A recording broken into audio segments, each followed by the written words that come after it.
I'm the manager of this establishment. Everything is gonna be just fine. I'm really scared, man. You got a name? Phil? Come on, Phil, stay with me. I've only got one shot at this. Gotta have the right tools for the job. Bingo. Now I want you to do me a favor, Phil. What? Say cheese. The beginning. A little yellow friend awakes from his slumber and prepares for the biggest day of his life. Yet, despite his dreams, he is not honored with the manager position of the new Krusty Krab too.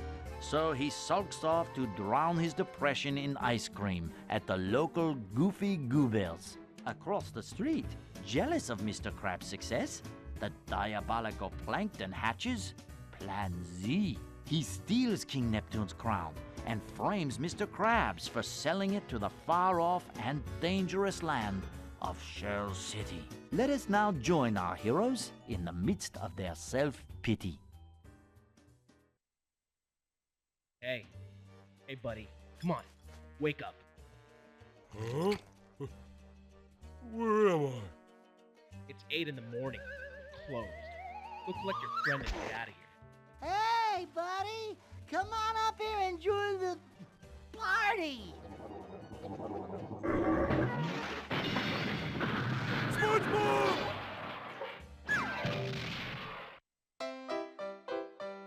Hey guys, welcome to another episode of the SpongeBob SquarePants movie Let's Play. I'm really sorry about the abrupt ending of that first episode. I didn't want to, do an entire level and then have the last 5 minutes of the video just be the first 5 minutes of this level, if that makes any sense. That was our first enemy right there, or second main enemies of the game, Foggers. Foggers, they pretty much do exactly what their title is. They basically breathe out this really stinky gas that you have to avoid. Oh hey, 420 manliness points. Haha. Man. Now, one thing I've always done every single time I play through this game, and I just can't help doing it even in this Let's Play, is just destroy literally everything that's breakable when I go through the Goofy Goobers Ice Cream Party Boat, especially what this place is called. But the level itself is called I'm Ready Depression. Again, another direct quote from the movie. Not all levels in this game are direct quotes from the movie, but most of them are not actually named after the exact area that you're in, which is kind of odd, but it also kind of makes sense because, well, for certain areas it makes sense. You'll see later on in the game. Those are also the most basic crates, by the way, that I was just destroying, those wooden crates. There will be more complicated forms of crates. Also, neat little Easter egg over here. If you hit this piano, a very familiar noise will play if you played SpongeBob Battle for Key Bottom.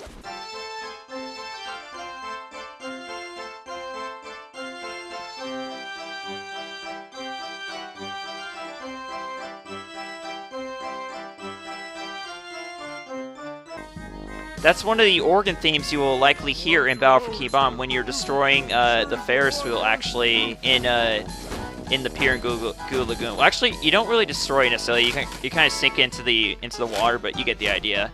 But yes, like I said, I cannot help but destroy just everything that's breakable. It's just really addicting for some reason when it comes to this game. It's just destroying everything you possibly can and also collecting everything you possibly can. Because you're going to want to. Now, you'll notice on the top of the screen, also we got another Fogger here. But again, these are very basic enemies. They go down one hit, so there you go. But yes, as you can see, that bar on the top of the screen that allowed me to upgrade my first move because it filled up in the last episode. You'll notice that there's a new objective, 1500 manliness points. It's going to increase every single time, obviously. Every single time you upgrade, you're going to have to get a certain amount more manliness points. But it's kind of weird because the first time you upgrade, you only need 250, but the second time you have to get up to 1500. The third time it'll be 3000, so on. Like, it's kind of weird. Like, I don't exactly know the pattern. I'll have to like get it down in between episodes here, but there is actually a pattern that sort of goes.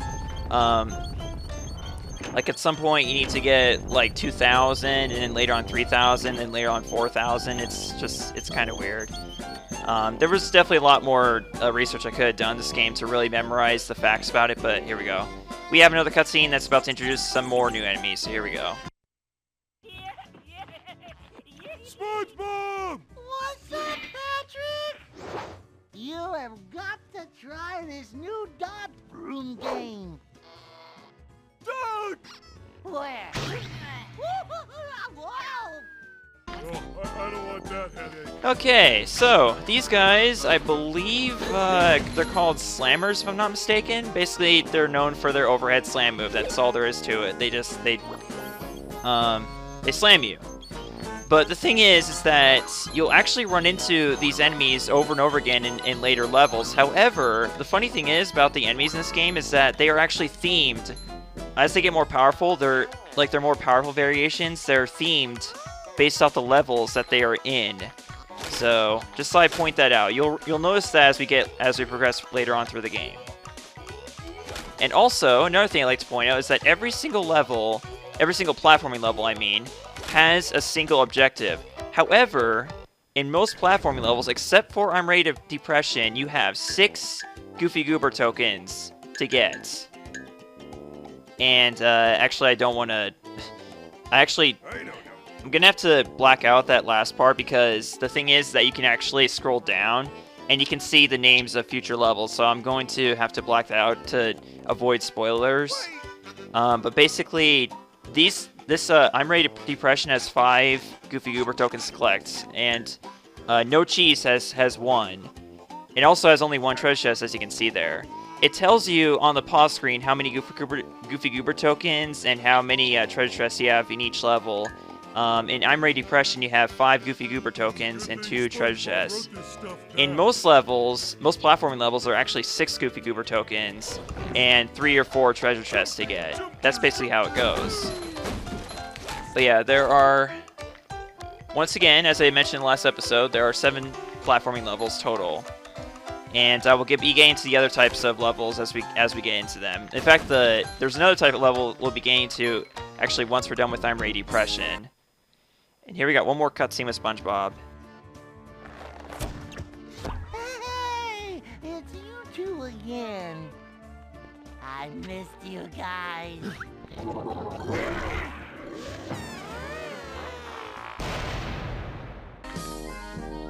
Now that cutscene, the purpose of that one was to introduce us to enemy spawners. That's that thing over there that has sort of a cannon on top. Basically, it's going to spawn enemies, as if you can't tell. And you basically have to destroy them. They're basically, again, this game's equivalent to the Duplicatotron 1000s in Battle for Key Bomb. Notice how I'm making a lot of connections to Battle for Key Bomb, and I will continue to do that throughout this game because I'm telling you, there are countless correlations you can make between this game and Battle for Key Bomb, including the collectibles themselves. And so, in this room, you can actually learn a new technique with Patrick, and involves swinging on ice blocks, but we're not going to do that right now. Instead, we're going to go down here, because there are some important things down here, such as more manliness points, and even a treasure chest. Let's see. Is there anything else? There's so much to talk about in this game. I cannot talk about everything honestly at once. I have so much to talk about. Like when you're early on in the game, you have a lot to talk about. That's all there is to it. And that's what's so difficult about like starting off LPs. That is. But basically, every single level has an objective. Main objective, aside from getting all the Goofy Goober tokens. In this one, it is obviously catching up with SpongeBob, because Patrick and SpongeBob are both having ice cream hangovers, basically. You know, so I guess this is the Hangover SpongeBob edition, I guess. And right here, we have a treasure chest that's very well hidden. That one took me years to find, so don't be bothered if you could never find that when you're playing through this game first, because you really have to go. Yeah, you really do have to go out of your way to get it. And that's how a lot of the treasure chests are in this game. They're just like the Patrick socks and, you know, in Battle for Key Bomb. So don't be bothered if you're having trouble finding them. And that is why, just like with my Let's Play of Battle for Key Bomb, I am also going to have at the end of this Let's Play, a video showing the locations of every single treasure chest in the entire game, all 42 of them. And if you're worrying about Goofy Goober tokens, there are a total of 68 in this game, not 100.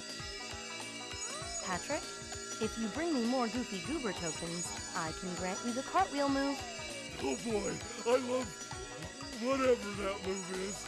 You will. Just bring me more Goofy Goober tokens. So, introducing our essentially the equivalent to bottles in Banjo-Kazooie and well, basically the replacement for Bubble Buddy, who was in Battle for Key Bomb, because he was the one who granted you bubble moves. In this game, Mindy is the one who grants you moves using her Mermaid magic. Well, or either that or the magic of Goofy Goober tokens. But yes, like I said, there are a total of 68 Goofy Goober tokens, and I will be collecting all 68 of them in this Let's Play. And let me tell you something. Getting all 68 Goofy Goober tokens is actually kind of hard. I would say it's harder than getting 100 golden spatulas in Battle for Key Bomb. No joke. I am serious. Macho stuff. But as Mindy said, we need 2 more in order to get our next move, which is the cartwheel move. So the first thing we're going to do is smash through these walls here. And that will unlock an ounce of balance. And once you do that, once you get that text on the screen that says it unlocks it, that means you can teleport to it. As you can see, we can now teleport to this mission by simply tapping A on the mission that we want to go to. Again, another thing they borrowed from SpongeBob Battle for Key Bomb. Okay. If you guys want me to stop making references to Battle for Key Bomb, I'll stop doing it. Just let me know in the comments, okay? Because I know you guys some of you might get sick of that. So, at any rate, to do this mission, it's very simple. All you have to do is just jump on that springboard, and it takes you straight to the Goofy Goober token. So here we go. So, Patrick, how's that Hangover going? I shouldn't be talking about that, though. This is a kid's game, after all, based off a kid's movie. But hey, a lot of us were kids when this movie came out. Alright. So anyways, we're going to hop on down here and make our way to the other Goofy... Wait, I missed manliness point. Sorry, guys, but I'm prepared... Crap. As I was saying, sorry, guys, but I am a perfectionist. So I have to get this one. I guess I could have jumped to it, too. Sorry about that. There we go. Unfortunately, I can't get out of this. Crap. Crappy old cuck-a-poo-poo. Alright. So, at any rate, how are you guys doing today? Today should be January 7th, I think, is you're getting this? I think January 7th. Saturday. Or Thursday. It could be... It depends on how fast I get that trailer done for Let's Play, because I haven't released it yet. Alright, so, next thing we have here. Combat Arena Challenge. There are 3 of these in the entire game. Actually, 4 total. Sorry, 4. There's a total of 4 of them in this entire game. And basically, they are exactly what you think. You have to just defeat a bunch of enemies. So, and you will always play as SpongeBob to do these. So, basically, the way these things work is that you have 3 waves of enemies that are thrown at you. The first one has 30, the second one has 40, the third one has 50.